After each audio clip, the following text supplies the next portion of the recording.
what's going on? It's Bill Burr, and it's time for the Monday Morning Podcast for Monday,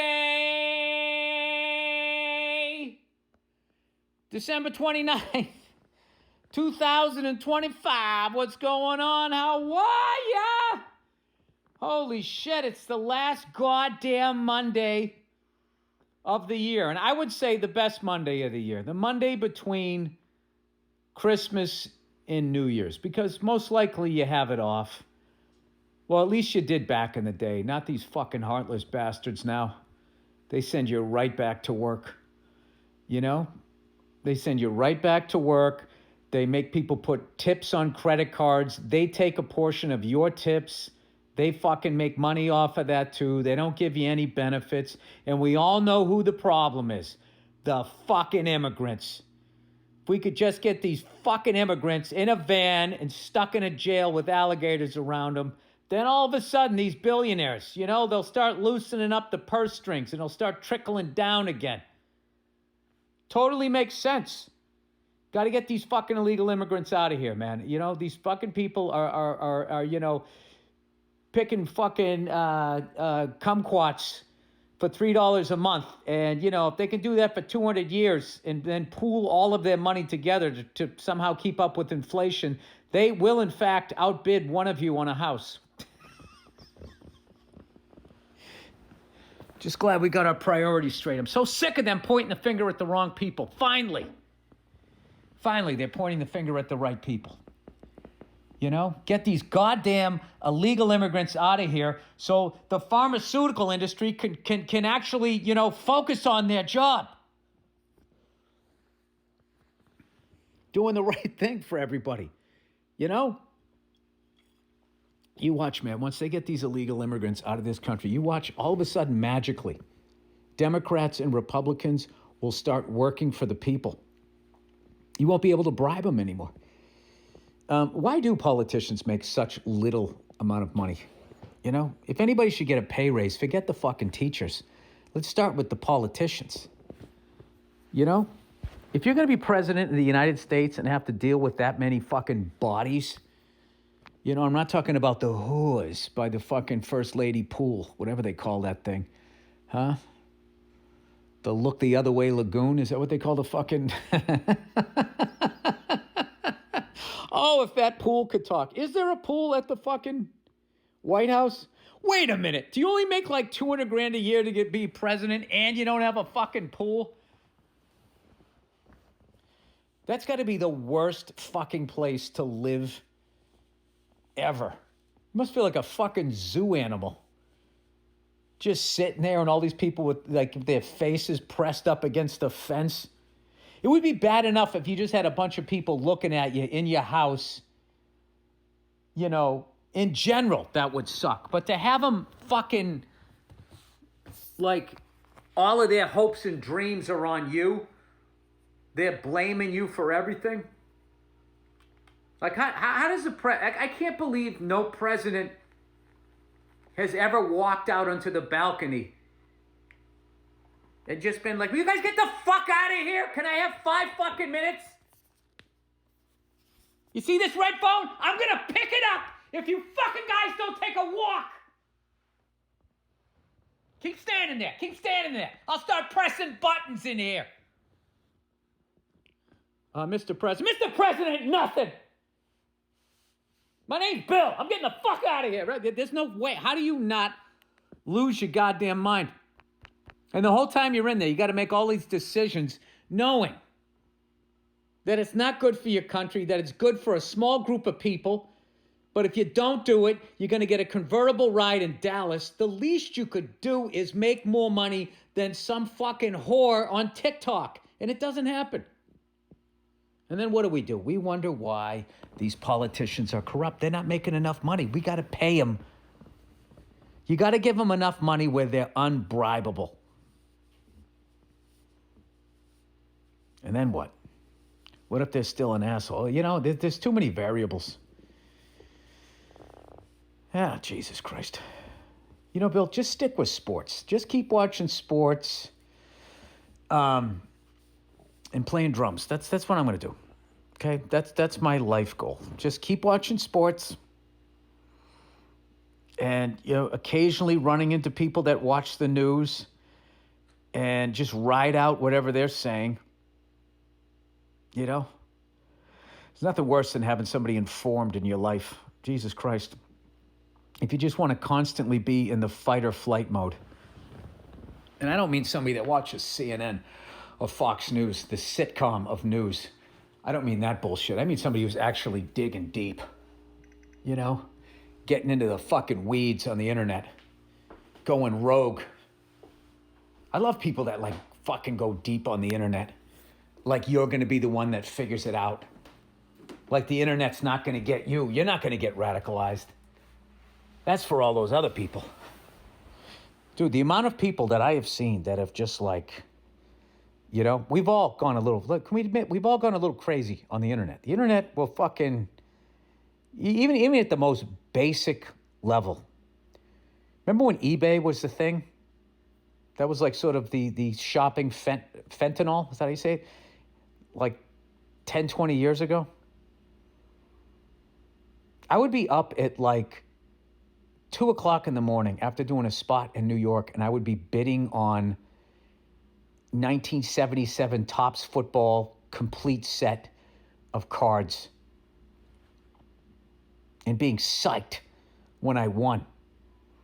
And I bought 4 or 5 years, and somebody stole them. I think somebody who worked on my house took them because I went to go move and I couldn't find them. So, and you know what I say? God bless that guy. God bless that guy, because I bought all those cards and I never looked at them. I looked at them once, and it felt good, and then I had them, and I was like, where the fuck do I put these?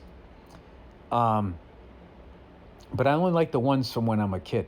Bill, are you going off the rails? Can you stick to the point? All right, I'll stick to the point. Everybody, you've kind of lost your mind. You bought some shit you didn't need. You chimed in on something you shouldn't have chimed in.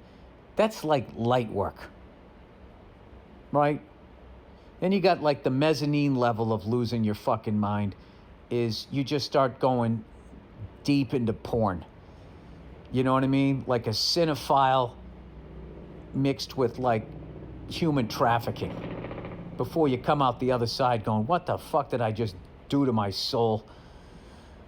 I can't even look at another leather couch. And then you have all the way to you start getting to the bottom, which is when you just get politically radicalized, which is where so many people are, where they literally don't like half of their countrymen, because I keep, joking around on stage talking about this alligator Alcatraz stuff, going you realize what they did. ICE is their brown shirts, and that's their first concentration camp. And when they run out of fucking immigrants, who do you think's going in there? You don't give a fuck now because you don't see yourself in that van. But eventually they're going to run out of those people. And then who do you think's going in there? And then this guy in the crowd goes, oh, the Democrats. That's what he said, the Democrats. And I go, really? And he goes, who else could it be? That's how gone this guy was. He was so deep into the internet that it was not only could he not see himself going in there, he only could see people who didn't agree with him going in there. And at no point did it dawn on him that those were his fellow countrymen. And if that happened, half of the country would be gone, making this country half as strong as it once was, have half the ability to defend itself. That's how fucked the internet is. So, my goal in 2026, I don't know how you do this as a comedian, because I got to know what people are watching and what they're talking about. I got to somehow, you know how people drink responsibly? I need to be on the internet responsibly. I'm off social media now. I still have my pages because I got to have them. I got to promote my shit. I mean, what am I supposed to do here? I got off them in end of August, early September. But then I kind of just replaced it with YouTube. The YouTube app sucks, by the way. You click on videos and they just keep sending you, they'll send you 10 new ones and 4 of them are ones you already saw. I don't know. You would think that they would work on some shit like that. But anyway, what am I talking about? I'm talking about how it's the end of the year and you take stock and you try to improve yourself. Old Billy Yoga Mat has been doing the right thing throughout the holidays. I almost got the flat stomach. I'm right there. I am right there. I used to be able to grab 2 giant fucking handfuls of mistakes right on my stomach. And now I'm like pinching an inch with each hand. So I got to get rid of that. And then I'll be happy. Then I'll be able to walk down the street and hold my Charlie Brown head up high. No, I took my son out the other day. We were hanging out all day. And we do this day called Drums and Donuts. Because the first time I took him to the drum store, he like lost his mind and wanted to play every drum kit there. And every time I would ask him, say, hey, buddy, it's time to go, he would start to have a meltdown. And I'd be embarrassed because there was all these adults there and shit. So I finally had to bribe him. Just be like, dude, you want to get a donut? He was like, a donut? I was like, yeah, you want to get a donut? He was like, yeah. I was like, dude, looking at me like, how the fuck did you come up with that, right? So then that's what it became. It became Drums and Donuts. So now he just plays, and then he looks at me, he goes, all right, Dad, let's get a donut. So we go to do that. But like, I went over to Pro Drum, my favorite drum shop in the country. Pro Drum Shop over there on Vine. And they had a Gretsch Broadcaster, which is the kind of drum kit I have, and they had this one in there with like this, it almost looked like mother of pearl, but it was purple. I'm not gonna lie to you, if you had a bigger kit, it'd be a lot. But this was a little like 4-piece kit. With the snare drum, but it was just really just a rack of floor and a 22-inch kick. If that was a 24-inch kick, I would have had a really hard time laying off it. It was fucking, I was looking at going, I would put that in my living room. The way some people get an armoire or whatever. What are those fucking things people have in there? There's an armoire in the bedroom. That's what you put clothes in. And then there's that thing, an ottoman. It all sounds the same. Can we just take time out and just tip our caps to furniture salesmen? Just how easily they can go from armoire to ottoman and just not get all confused. Speaking of confused, I woke up this morning, boo-doo-doo-doo-doo, and I went on my phone, boo-doo-doo-doo-doo, and I looked up David Berkowitz while I was alone, and I read about the son of Sam. I don't know why, I just woke up thinking about him, going, is that guy dead? Then I just started reading about him. They said he drove a 1970 yellow Ford Galaxy, and I'm like, Ford Galaxy, I know what those things looked like in the mid-'60s. I love that car. What did it look like in 1970? And then I was like, whatever happened to David Berkowitz's yellow Ford Galaxy? And they don't even know. It was a major part of the evidence. And that's where they found all the shit. They found a letter in there. They found the gun, which was a .44 Magnum Bulldog.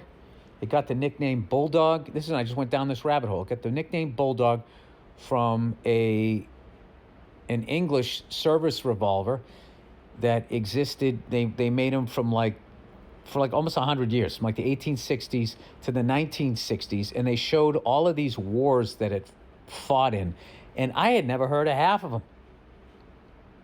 All of these uprisings from the people in the parts of the world that they had colonized. Then there was this weird thing where Japan tried to expand and do a land grab. And I remember hearing about this, like they went in, and I believe they fought China and Russia and won, and got a piece of Korea or China. I can't remember what. And then the rest of the world went in there and piled on and pushed Japan back. and was like, you're not allowed to expand. Only white countries can do that, right? On some super fucking, white supremacist shit. And I remember reading that kind of led to, World War II, where they're like, well, what the fuck? We're just as smart as you. We're just as strong as you. Why can't we be out there fucking oppressing people?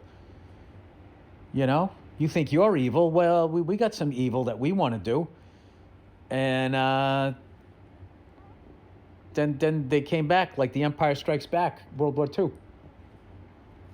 That's what it really was. A lot of people focus on Germany, but when you go into, I hate when people say this, the Pacific Theater. Ever see war buffs and people? The Pacific Theater, they call it theater. Like it's entertaining.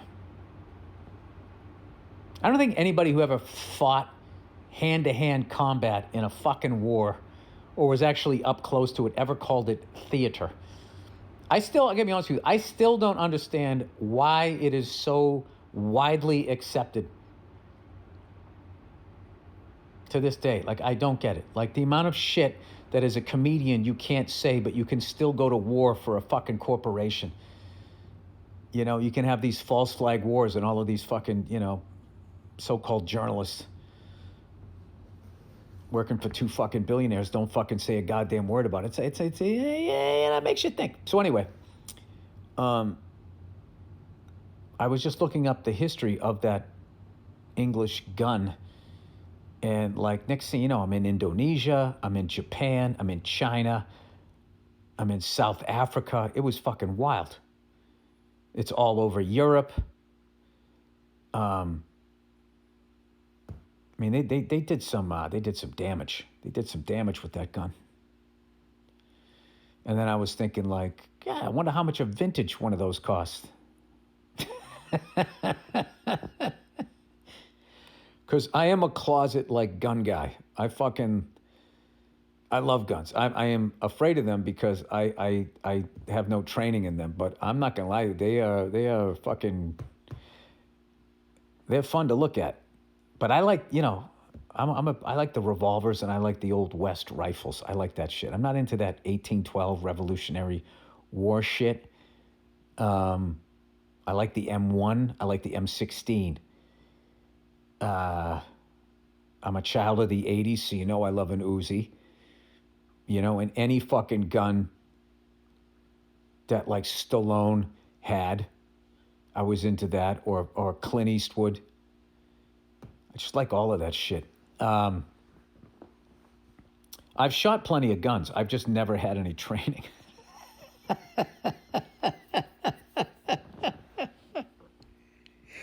Did I ever tell you guys? I must have told this story. One time, me and a buddy of mine, we were trying to get this landscaping business going. So we're mowing this guy's fucking lawn. And we're kids. We're like fucking 18. He comes out of the house. He starts shooting the shit with us. And he somehow talks about how, out of nowhere, that he has this 5-shot 38 that he's never shot. And we're shooting the shit with him. We go, let's go fucking shoot it. And he goes, all right. And we went down the street. It was like this abandoned sort of area. But like there was another guy shooting there. It was weird. And when we showed up, the other guy, to his credit, immediately packed up his gun and left. He just saw like, one of these guys is going to shoot somebody and it's not going to be me, because we were idiots. And obviously the guy who was taking us down there was an idiot, because what are you coming down there with like two 18-year-old kids who just were fucking doing landscaping? None of us knew what the fuck we were doing. And this was probably the beginning of my tinnitus. I had no hearing protection on. And I remember I pulled the trigger the first time and I couldn't hear anything. And I just pulled it 4 more times to empty it.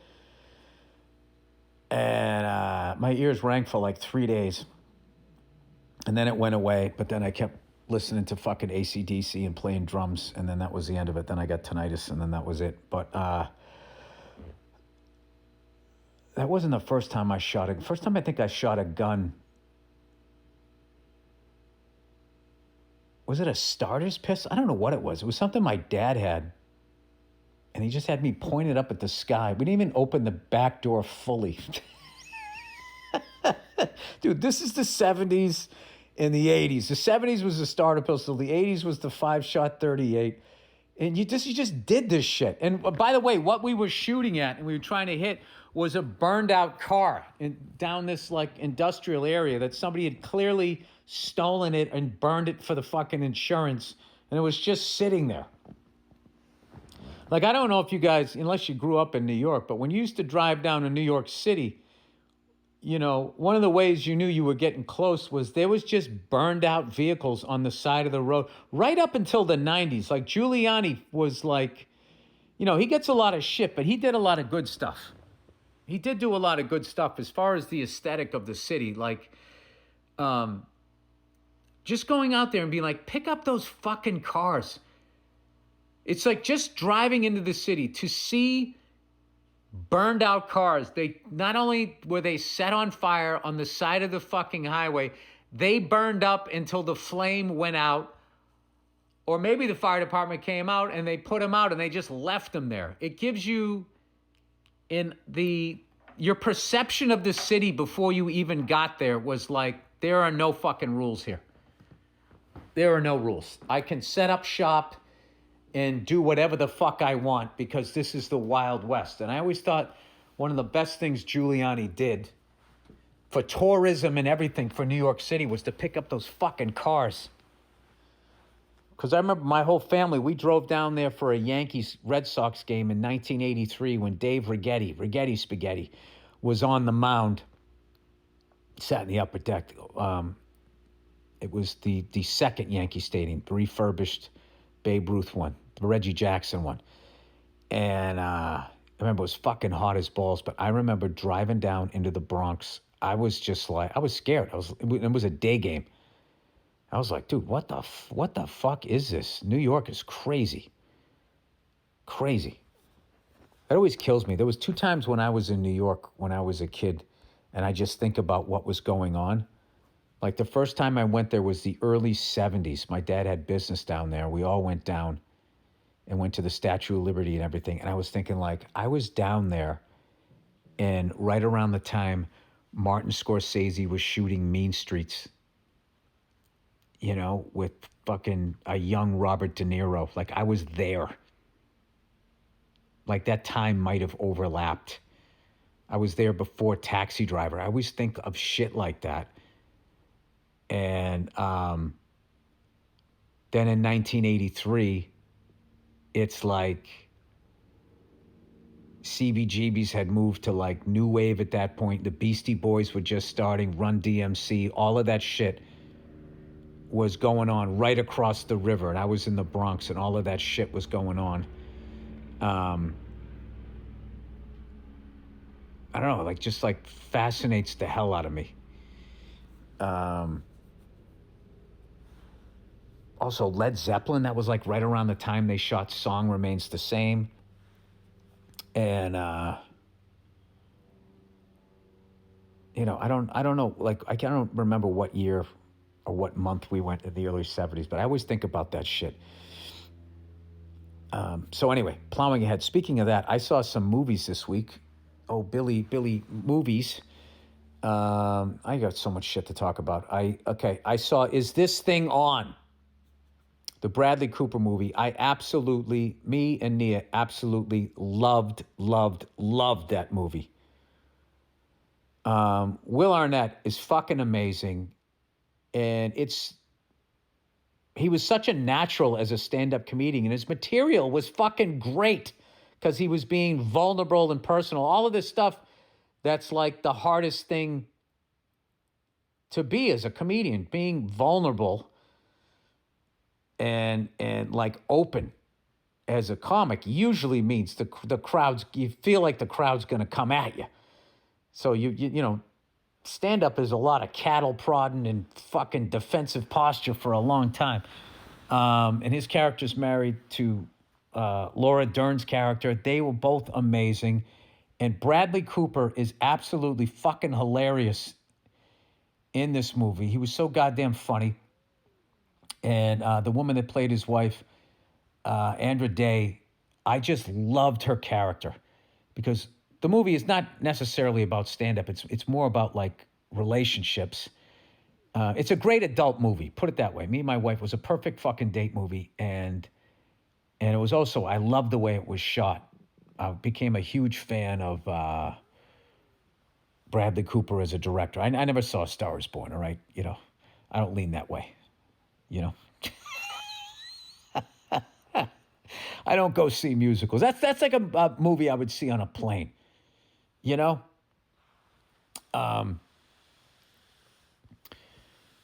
Yeah, so I never seen anything that you directed. It was fucking... I almost saw it because Dice was in it. But I don't know. My wife saw it. She like called me up and was like crying, saying how great it was and everything. And then I was really happy that she enjoyed it. And I was also happy that I didn't see it. You know, I could see it now, but where I was mentally back then, like, no car chase or titties. I don't want to see, you know, meathead. But anyway, like the way he shot it was fucking beautiful. And I got to be honest with you, when I was doing Glengarry, they were down the cellar. And the fact that they shot it earlier this year, edited the thing, and it already came out, like fucking blows my mind, that amount of work. But anyway, the Andra Day's character, what I loved about the movie is it showed how when you're going through a difficult time in your marriage, the amount of unsolicited fucking advice you get from people that are also in a fucked up relationship. And all of a sudden they're talking to you like their home life isn't fucking crazy too. And I just loved her character, how she was just projecting all of this shit onto Will that was really like about her, you know, and not about him. And it really hit hard because I realized that I am a fucking projecting so-and-so. The second I see any hint of rough waters, I just fucking apply the algorithm from my childhood. Oh, and then you're going to do this, this, this, and this, and I can go, fuck myself. Is that what it is? And then I literally walk around talking to myself, arguing with this person in my fucking head like they already did what they haven't done. Insane. So it was done beautifully. It's a fantastic fucking movie. I loved it. Then I saw SpongeBob movie, which, you know, SpongeBob is fucking... The show on TV is fucking crazy. So this movie is also crazy. What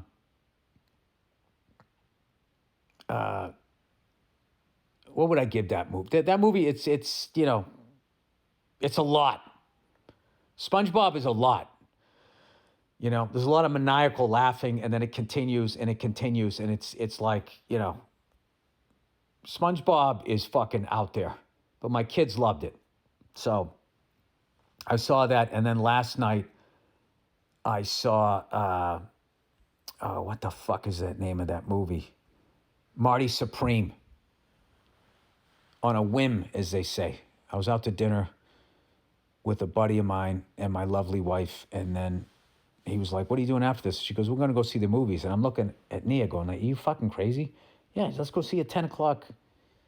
This movie's supposed to be great. And I was going, I'm asleep by 10 o'clock. Like, what? So I got an affogato, little ice cream and coffee, you know what I mean? And I said, all right, I got some sugar and some caffeine in me. Let's go fucking see this movie. And I'm glad I did. Another one I really liked. And I guess the lead in that movie also played Bob Dylan in that movie, which I saw, and I loved that one. I'm bad with the names, all right? He's a fucking great actor. Everybody in the movie was great. Not gonna lie, I fell asleep twice just because I'm old, not because it's a bad movie. So anyways, those are the three that I saw. But as far as all three of those, Is This Thing On was my favorite. And beyond the fact that it was, you know, Will's character is a stand-up. It was beyond that. It was just a great fucking movie. All right, I am babbling here. Let's do the goddamn reads here for the week. All right. Oh, look who it is, everybody. Oh, it's Simply Safe. You know, if you could stop somebody from breaking in before they got inside, why wouldn't you? What are you waiting for? Most old school systems go off after someone's already in your place. That's too late. They're ransacking the joint. Simply Safe is different. It's proactive with a double layer of defense that stops crimes before they start. First, AI-powered cameras spot potential threats outside. Then, live agents step in. Hey, the fuck are you doing? Talking to the person through the camera. Put it down! Letting them know they're on video and police will be dispatched if they don't leave. That's the only part of this thing I don't get. Don't you want to arrest them? You better put that back, or the cops are going to arrest. They give them a second chance. They get a do-over. After further review, they can even trigger a loud siren or spotlight. That's how you help stop a crime before it starts. There are no long-term contracts or hidden fees. You can cancel anytime. Named Best Home Security System by U.S. News and World Report for 5 years running. 60-day money-back guarantee, so you can try it and see the difference for yourself. This month only, take 50% off any new system. This is one of the best prices you will ever see for Simply Safe. Don't miss it. Hit simplysafe.com/Burr. Again, that's simplysafe.com/Burr and lock in your discount. There's no safe like Simply Safe. All right, everybody. I think that's all I had. Oh, I got a couple of dynamic reads. They're dynamic, but they don't count because they get put into older podcasts. That's what makes them dynamic. All right, let's get into your questions. Let's get into your questions for the week here. Okay, Kodak ad jingle. All right, so I was doing this thing where I was, I think this is what this pertains to. I was doing this thing where I was coming up with commercials for celebrities. You know, Little John, Tommy Lee, that type of shit. And I guess people like doing this, so I want to hear what they have to say. If they have an ad that they could, you know, some random celebrity. Maybe this isn't this. Anyways, this person writes, Kodak jingle. Dear Billy bumper ad. I would like to pile on to the recent trend of suggesting a new advertisement for an unlikely pairing. All right, imagine this, a Kodak ad. No, not some boring emotional ad about capturing important memories of life. No, this ad would be dark, dirty, dank, and disgusting. Oh my God. Imagine the glitz and glamour of a 90s rave with the hip kids snapping pictures with disposable cameras while sucking on pacifiers. There is some very loud bass and a familiar tune, but it's hard to make out.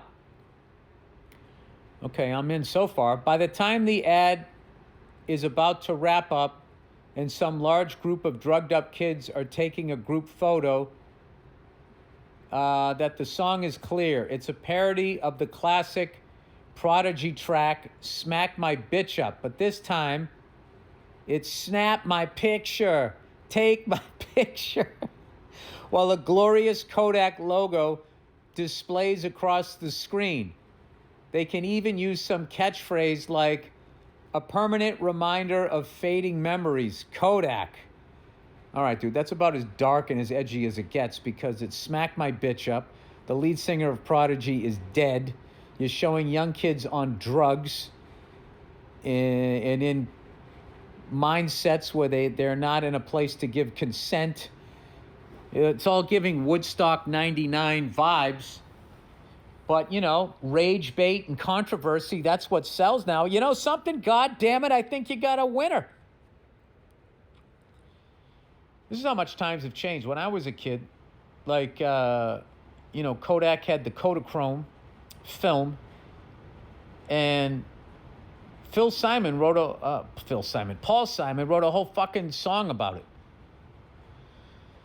Mama, don't take my Kodachrome. Mama, don't take my Kodachrome. Mama, don't take my Kodachrome away. He was like literally, for whatever reason, nowadays I think you would get sued for that.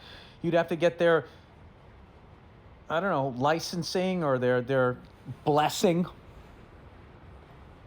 But that was the thing back in the day, like when you, they used to have those little Kodak huts, those little kiosks outside of the malls.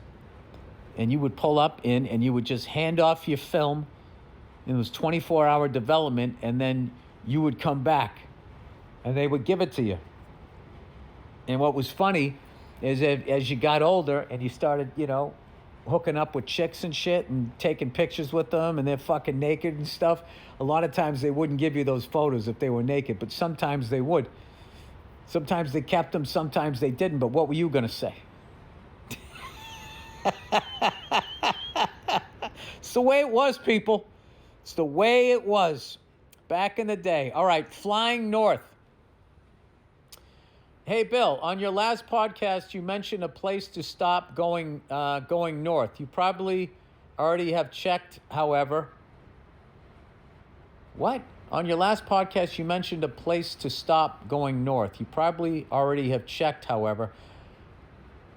I live in Santa Maria, an hour south of Paso Robles.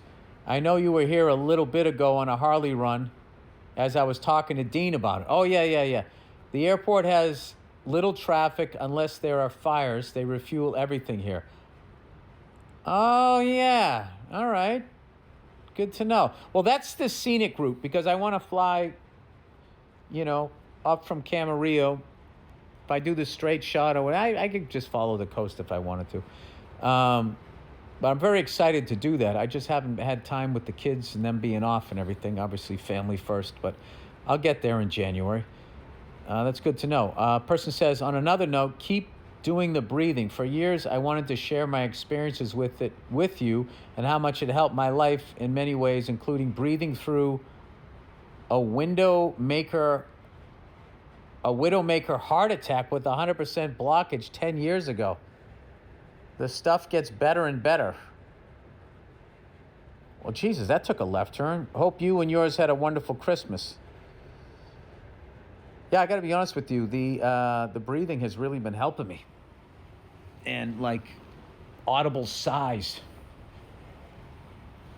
I feel like I'm going to be driving my wife nuts. But I try not to do it when she's around, but I just kind of go,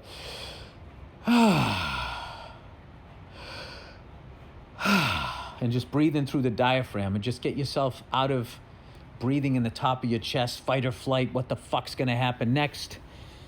And I also stay away from shit that's going to set me off. Yesterday, I was driving my kids somewhere and all of a sudden I was just in this crazy fucking traffic. There was an accident or something and there was just no way out, and I tried to do a shortcut and like 30 cars had already done the same thing, so then I was even in worse traffic on this side road. And it was just everything that could fucking happen. People doing 3-point turns in front of me, a bus blocking the intersection through a whole green light. It was like this drive that should have taken 20 minutes and it took the better part of an hour, and I never even came close to losing my temper. And I just kept breathing, and I just kept almost making fun of how calm I was. Just saying out loud, like, if this keeps up, I'll tell you right now, I'm going to get a little perturbed. Which is a ridiculous thing to say. Nobody says that. Which kept me in a stupid place, a silly place. And I don't know, it's been working for me. My journal and all of this type of stuff. All of this shit that, before this, I'm not doing that. That's fucking gay, right? I would have been that guy. What, am I going to be happy and be nice to people around me? That's gay. Like, I literally thought that. All right? No, gay is you're a man and you have a boyfriend. That's gay, all right? Getting help is a good thing. I just had to redefine some words in my head. That's all. It doesn't take a lot. It does not take a lot to fucking throw me off here. All right, let's get to the next one here. Guest at second wedding. Oh, dude. I mean, here's a never-ending subject as far as, like, if you get married a second time, like, that should just be like you just send a postcard. You should not ask your friends to go a second time unless you're a woman and you were horribly abused in the first one. But even then, now I got to go to the second wedding going like, did she do the work she needed to not pick another fucking abusive person? Let's just get something for her, okay? And then we'll see how this one plays out. Anyway, guest at second wedding. Hey there, Billy No Mates. A couple episodes back, you were ranting on what should not be allowed for people on their second weddings. Finally, I agree with you. Firstly, I thought you said finally. Sorry, that was me projecting again. Firstly, I agree with you. Everybody gets one opportunity for the blowout wedding. After that, you can't expect people to attend again. 100%. In 2018, one of my childhood friends got married, and I flew back from Vancouver, Canada, to my home country of England to attend. By 2020, she was separated from the groom, and by 2023, she was engaged again. By the way, this all happened before her 30th birthday. The second wedding was scheduled to take place in May 2025. Initially, I told her I couldn't attend due to it being a lot of time and money for me to fly back to the UK with my wife and our 2 young kiddos, but eventually my wife suggested I go by myself for a brief trip back to the motherland and show up for my friend. The second wedding was fucking insane. It was twice, if not 3 times the size of her first wedding. Hey, if the size of the wedding made for a successful wedding, there'd be a lot of fucking sad people out there. Maybe she thought it was bigger, or maybe she was trying to block out the first one. Anyway, what I was particularly taken aback by was the fact that I was one of only 2 guests in attendance that had been to the first one. With the exception of some close family, it was as if the bride had completely erased her past from just 5 years prior. That is, in my experience, that is narcissist behavior. Narcissists have a new group of friends they just keep cycling through because people tap out. They figure out what they are and then they leave. But once again, I'm projecting my own fucking experience on that. This person goes on to say, I've stayed good friends with the groom from the first wedding, and I know that she screwed him over pretty bad with a few financial things, including some inheritance from his, parentheses at the time, recently deceased mother. He was not the best partner to her either, and it's definitely for the best that they separated. However, to address your initial comments about the balls some people have when they're getting married, I think the sky is the limit. Next time you're in Vancouver, check out Renzulo Food Market for the best mom and pop Italian espresso. All the best and go fuck yourself. Well, I'll add that to the list. Yeah, I think your friend might be a little. There was a couple of. I'm not saying that. Having a whole new group of friends 5 years later, I see you're not with the person you're with 5 years later, but like a whole new group of friends is that's a pretty big red flag. And getting divorced after only 2 years and taking a portion of your soon-to-be ex-husband's inheritance from his deceased mother is pretty diabolical, even for a woman going in a divorce, because, hell hath no fury. But you'd think you'd draw the line after that. You draw the line at that, right? You never know. Anyway, anywho, plowing ahead here. Tabla video recommendation. All right, dear Billy Bongo Buster, longtime listener from Germany here. I've got a video recommendation for your drummer self. I myself am a passionate hobby guitar player. Ever since I got introduced to Indian music through George Harrison many years ago, I've been fascinated by the tabla. Fast forward to 2025, and I'm taking tabla lessons from an Indian tabla master that happens to be living just down the road from my place. Gotta love the ups of globalization. The other day, I stumbled across a YouTube video and immediately thought of you. It's a short 15-minute report produced by French television about 2 percussionists.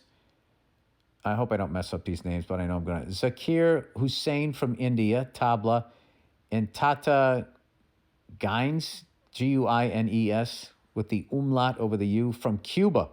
on the conga, meeting in Paris for the first time and jamming together. The level of technical mastery and creativity is just outrageous. All right, I'm going to spell those names so people can Google this. Zakirhussain,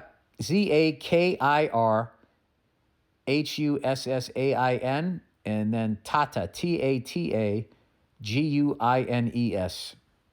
Paris. Just Google that. Besides the playing itself, I was also very much enjoyed Zakir's statements about taming this wild beast called rhythm.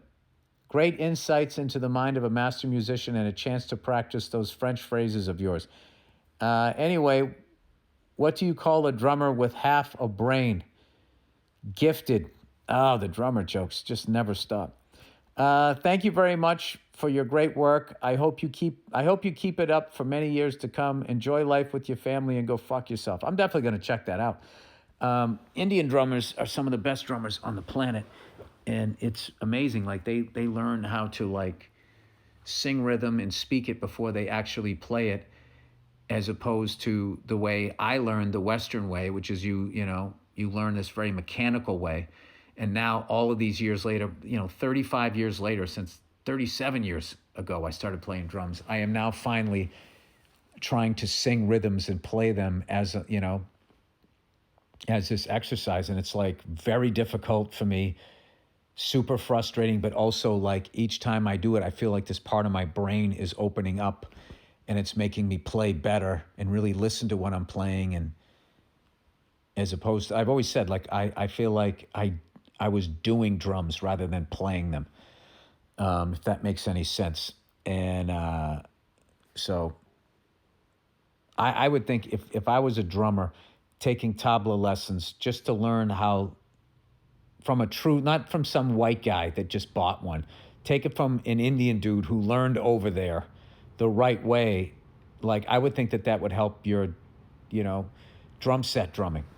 Just having that information in your brain. I don't know. I could be wrong, but anyway, this is also like the whole fucking road that I've been going down.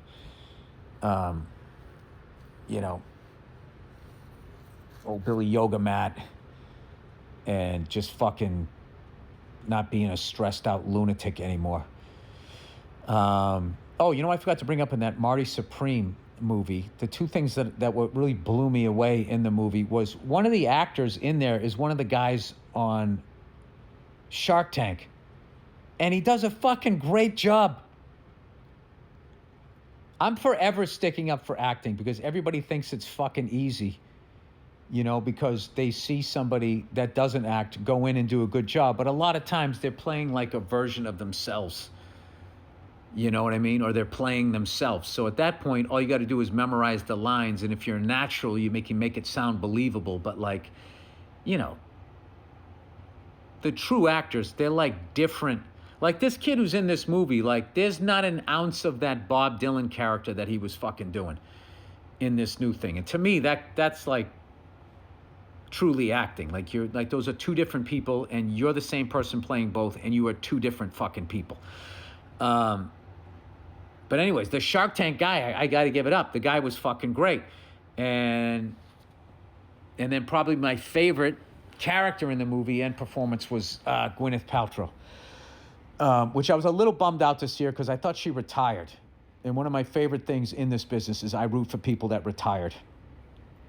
Anybody who can walk away from this fucking business, like on their terms, like I decided I'm out. I'm not fucking like Flip Wilson. Johnny Carson probably got pushed out, but like when he left. He never came back. Well, I thought that was cool. Like ultimately, like REM. REM didn't even let people know it was their last show. They said, "Yep, we're done. I think we're done." 2010 or whatever. They did their last show. Nobody knew it but them, and then that was it. And they were fucking done. I think they came together one other time, but it was for like a benefit, which I don't give a shit. But like, they're like, yeah, no more albums, no more touring. We're fucking done. And I would give any amount of money to see a documentary on somebody that was performing at that level, what it is like to come out the other side And the craziness of like, you know, going to the studio, write an album, complete the album, promote the album, go on tour, get off tour, take a week off, go back into the studio, write another album, promote the album, go on tour, to finally get off of that and come home and just sit down on your couch or on your back porch. And I just can't imagine, like if I was to stop. I mean, I got a lot of great memories, but there would be, and I would be amazed at how fast it's gone by. But I would also look back and I'm not gonna lie to you, there'd be a part of me thinking like, what the fuck was that? Like, why did I have the need to do that? Like, that was insane. Whatever that fucking need was, that void, that just took me around the world. I had all these great experiences, and I met all of these people. But it was also like, it was weird. It was like I was living a dream, but I was also running from shit. I don't know. Maybe it's because I'm 57, you know, sliding into 60. I'm starting to think about the end. Like, how does this end? Not my life. I plan on living to 100 if I can. But, like, as far as, like, how do I just gracefully get off this ride? You know, just like in the merry-go-round, and just step off without doing a face plant or falling backwards and cracking my skull. Like, how exactly does this happen? God knows I got enough hobbies to keep myself busy. If I stopped doing this shit, all I would do, other than, you know, hanging out with my kids, which is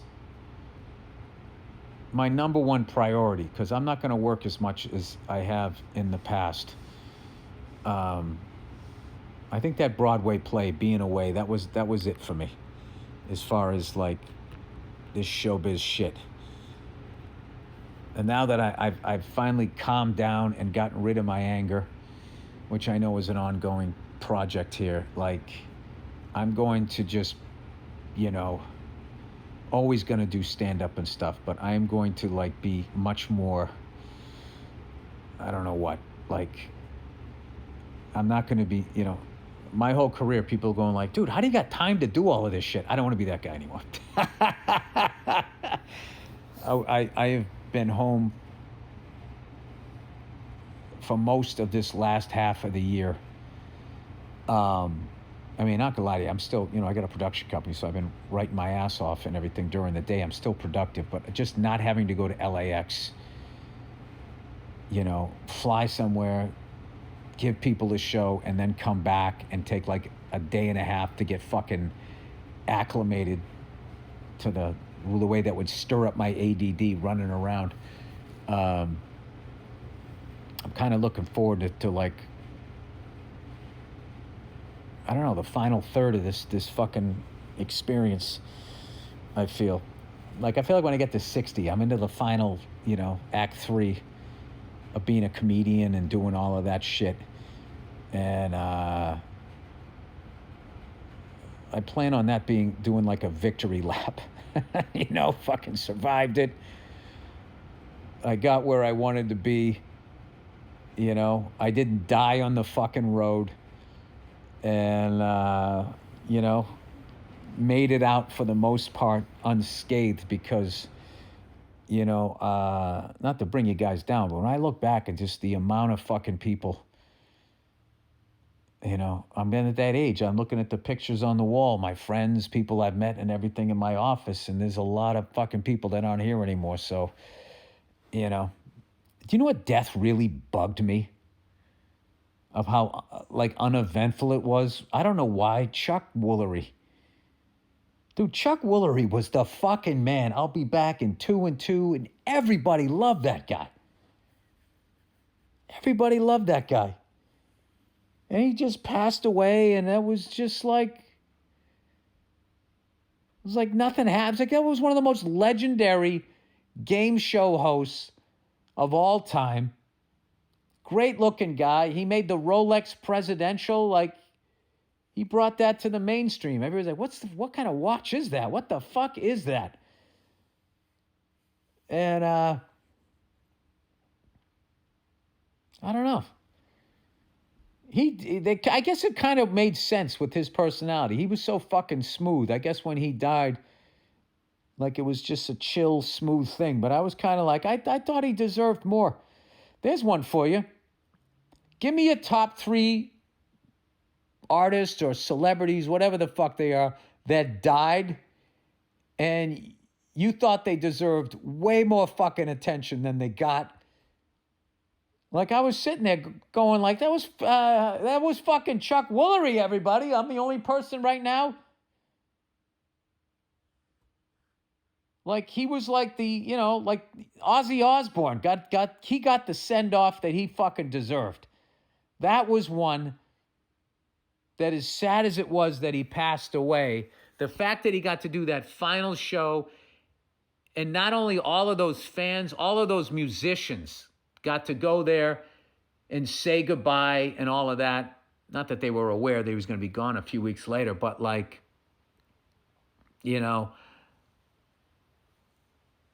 like that was an Ozzy worthy send-off, I felt. And like, this might be crazy, but is Chuck Woolery, I mean, that guy, I'm not saying he's the Ozzy Osbourne of fucking game show host, but he's definitely in the Mount Rushmore of them. Maybe because game shows are everybody's dirty little secret. Like, you don't want to admit that you watch a game show. I love a fucking game show. I mean, I still Jeopardy and Wheel of Fortune. I mean, that's the greatest back-to-back game show combination ever. One makes you feel smart, and the other one puts you right back in your place. It's a nice level. You give as good as you get in that hour. Unless it's Celebrity Jeopardy, then it's usually it's easy. But anyway, I'm just I am babbling at this point. All right, I got to go taking the kids to the batting cages. All right, that's what you do. That's what you do when you're an old dad. You still do the old shit. I'm not going to go take them to some fucking, I don't even know what they do. Do they even leave the house anymore? Like, do you need to? You can go around the world with the goddamn tablet. Oh, geez, it's all changed, hasn't it, Bill? It's almost like you're fucking 57 years old. All right, that's it, everybody. Congratulations to the Patriots. Bruins got to hang in there going for a little rough streak here. Got the shit kicked out of us by the fucking Canadians. And but I am psyched about that rivalry, though, because the Canadians got a new great villain on his way up. He's only 21 years old. Slavkovsky, and he was being a cunt, and Nikita Zadorov came over and was like trying to punch him in the head, and he was punching right back. I mean, the ref was in the middle, but like, I respect 21-year-old kid. This fucking guy's a giant, 30 years old. This man comes over and grabs you. He didn't give a fuck, and I'm like, this guy's going to be fun to not like. You got to have those. Like, I feel bad for Canadian fans right now. Like, I don't think we have, like, any hateable guys. Like, we don't, like, now that Marchand's gone, like what do you do with all of that? Anyway. All right, that's the podcast. I'm going to fucking bow out at this point. Thank you for listening. Go fuck yourselves, and I will check in on you on Thursday. Is that New Year's Day? I don't know. All right, I'll see you.